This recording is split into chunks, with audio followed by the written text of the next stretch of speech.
secrétaire général,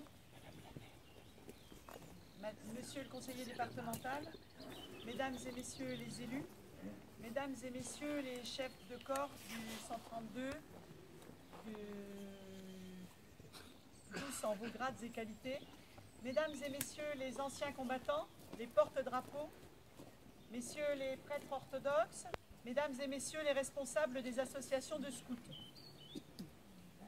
Depuis 19 ans, et pour la dernière fois en tant que maire, j'accompagne votre cérémonie qui rassemble chaque année depuis la fin de la Première Guerre les pèlerins russes, français, belges, allemands qui manifestent leur attachement à ce petit coin de Champagne, à ce cimetière, à cette chapelle, à cette clairière. Chaque année, la manifestation revêt le même caractère émouvant en ce qu'elle rassemble un grand nombre de visiteurs, mais aussi d'enfants, de témoignages, de rencontres exceptionnelles.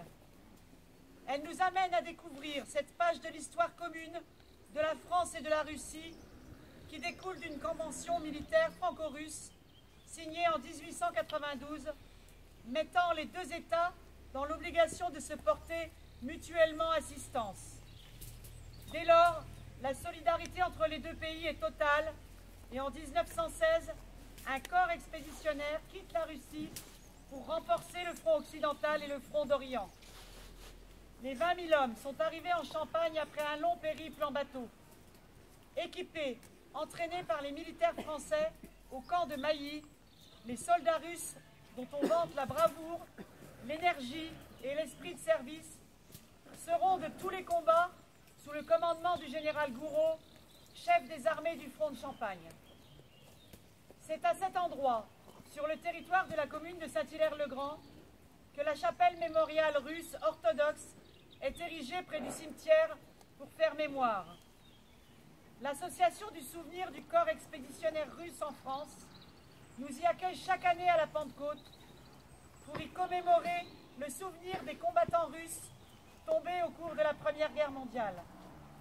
Merci à vous tous, membres de la CERF, pour votre implication, pour votre dévouement, pour l'organisation chaque année des cérémonies.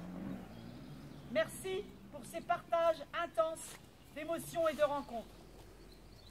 Cette page d'histoire concerne chacun d'entre nous, réunis ici pour se souvenir. Cela donne du sens à notre propre histoire, du plus jeune au plus âgé.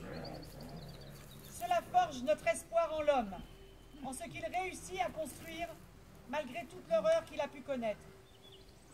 Cela nous permet de croire que les hommes doivent mieux se connaître pour mieux échanger et mieux vivre ensemble. Merci à eux tous qui sont morts pour ces valeurs. Merci à vous tous qui êtes là pour toutes ces valeurs.